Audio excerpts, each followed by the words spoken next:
OK, so we've just heard then from Matthew Hedges. Let's get the UAE's response on all of this. Al-Lamki is Executive Director for Media and Strategic Communications at the UAE National Media Council and joins me now from Abu Dhabi. Sir, thank you for joining us on the programme. I want to go through the list of allegations that Mr Hedges has put on the state of the UAE. First of all, the accusation of suffering psychological torture. Do you routinely shackle, threaten and torture detainees awaiting trial?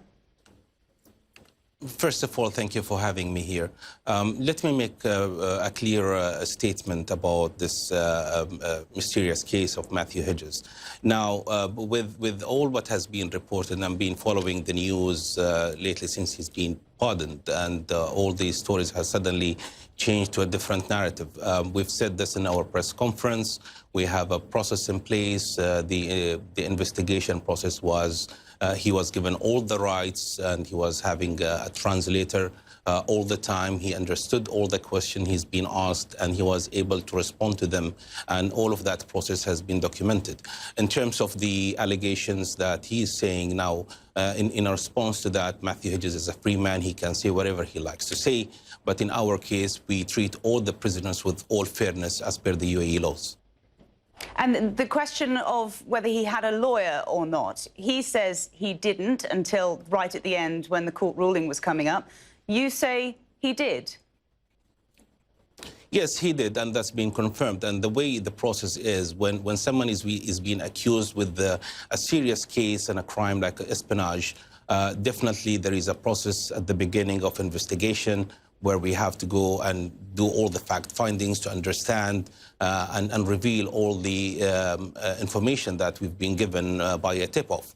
And at a certain point, once that investigation was being confirmed and he have confessed, he was asked by the translator if he can afford a lawyer, which he has clearly confirmed to us he cannot afford a lawyer. And as per the UAE law, a lawyer was being appointed by the state government of the UAE at our own expenses. And the lawyer was his defender throughout all the hearing sessions at the court.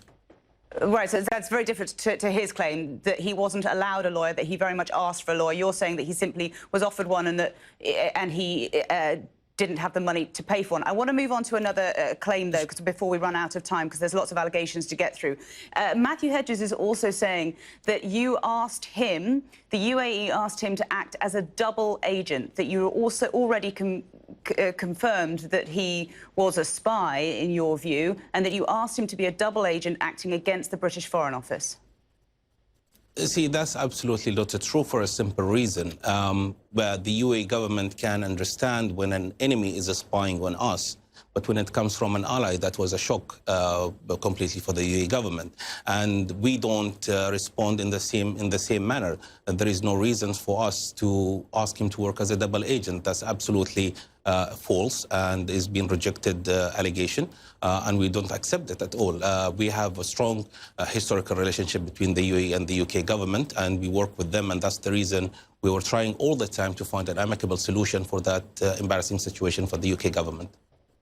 OK, so he wasn't asked to be a double agent for the UAE. On the question of clearing his name, it's obviously something that Matthew Hedges and his wife are desperate to do. They say at the moment, as things stand, he's still a guilty man in the eyes not only of the UAE, but of the UAE's allies around the world as well. Did you think that with a pardon this case would end, or did you always assume that he would go about trying to prove his innocence? Hannah, in any case like of an espionage, a spy is a spy. We've said it on the press conference. He was 100% full Secret Service operative.